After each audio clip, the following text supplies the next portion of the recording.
First car show experience of to be car shows Tete.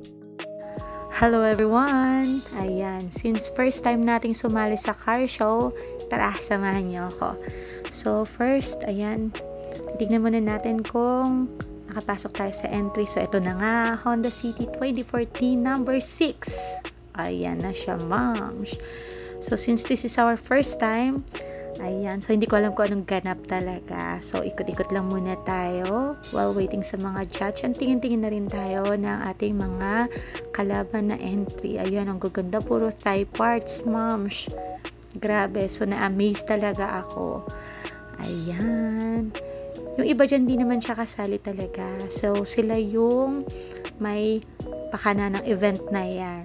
Ayan, may Porsche pa dyan, moms. Bongga. Diba? Ito yung entry natin. So, ito na nga, gabi na siya. So, pasikatan na dito ng ilaw. Diyos ko, tsaka yung mga sound system, moms.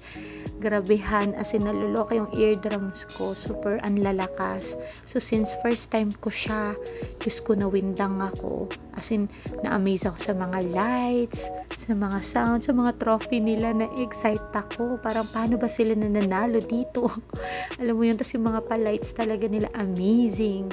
Ayan, diba? Tapos minsan yung iba pa dyan, may mga paalak, may pa-TV, my gosh. Etong pinaka-favorite ko, yung si Manong kanina, nadaanan natin. Ayan. And then, ito naman ngayon, tingnan natin ang mga pa-split ng mga girls. Ayan na nga. Ayan, awarding night na kasi siya. So, waiting na lang tayo sa ating mga trophies and awards. Tingnan natin kung masusungkat tayo. Yay! So, award! Nanalo tayo, moms. Ito, Best Lady Driven Car and Best Honda Medium Modification. Thank you!